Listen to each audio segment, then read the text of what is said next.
Господин Александров, кажете няколко думи за вашето училище. Какво според вас е най-важното, което е хубаво да знаят колегите за него? Нашето училище се намира на 2 км от идеалния център на град София, в един от най-зелените квартали на София. В него учат 1200 ученика на възраст между 7 и 19 години. Известно е в София с своята артистичност, тъй като тук се изучават изобразително изкуство, арт, театрално изкуство, но също така се изучава и информационни технологии, смесване на изкуство с съвременни технологии. Може би това е накратко. Благодаря ви. По темата, която днес дискутираме, а именно връзката между учители и родители. Смятате ли, че тази връзка е важна и с какво една така подобна връзка ще допринесе за подобряване на, да кажем, успеваемостта на училището и въобще за неговия прогрес? Според мен връзката между учители и родители е изключително важна, за да може да бъдем информирани, както учителите, така и родителите, за силните и слабите страни на детето и от двете страни да му помагаме еднакво добронамерено и целенасочено. Много често се получава някаква дискомуникация, родителите нямат представа какво става в училището, учителите нямат представа какво става вкъщи, което винаги е само в полза на детето, така че колкото е по-обширна връзката между родител и учител, толкова е по-добро за детето. Чудесно. Смятате ли, че всъщност вие сте едно от активните училища по проекта ИСТЕП?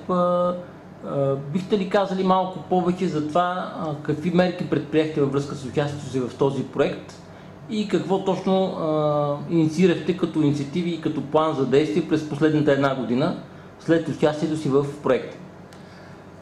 По този проект в училището се проведоха 2 семинара с участие и на родители, и на учители, което беше много добре, с едновременното участие на родители и учители. И научихме някои тънкости, как да използваме всекидневните средства за масова комуникация, като например Facebook, Skype и други такива социални мрежи в полза на подобряване на комуникацията между родители и учители. Следствие на което решихме заедно с учителите и родителите да си създадем 3 така големи Фейсбук страници на училището, които са разделени на възрастов принцип. Едната е начален курс, в нея комуникират родителите на деца и учителите на деца между 7 и 11 години.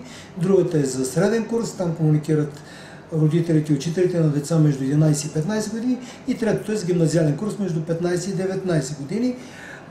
Голям успех имаха тези страници, тъй като скоро те се превърнаха, освен място на обмен на полезна информация и на естествени форуми, в които и родители, и учители изказваха своите виждания по някои проблеми за възпитанието на децата, размениха си такава актуална информация, като също в реално време, като също беше много важно. И тези страници имаха голям успех, което е видно и от броя на посещенията на постовете в тях. Дали можете да кажете някаква статистика, примерно как според вас се подобри успеваемостта на училището или примерно забелязахте ли някакво намаление на отсъствията, някакви такива видими признаци, че проектът е бил успешен? Да, имаме и цифрово изражение на това, че успехът допринесе за подобряване на климата в училището.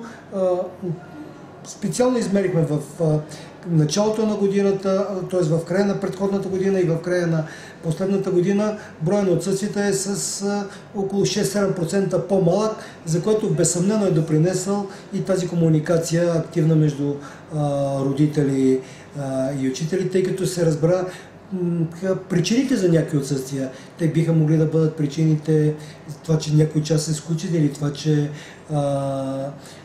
в някой час не е достатъчно взискателен учителя, но те се разбраха точно именно в тази комуникация, а успеха се увеличи през последната година с около 600, което е също едно добро постижение и съм убеден, че и това е помогнало и тази комуникация между родители и учители.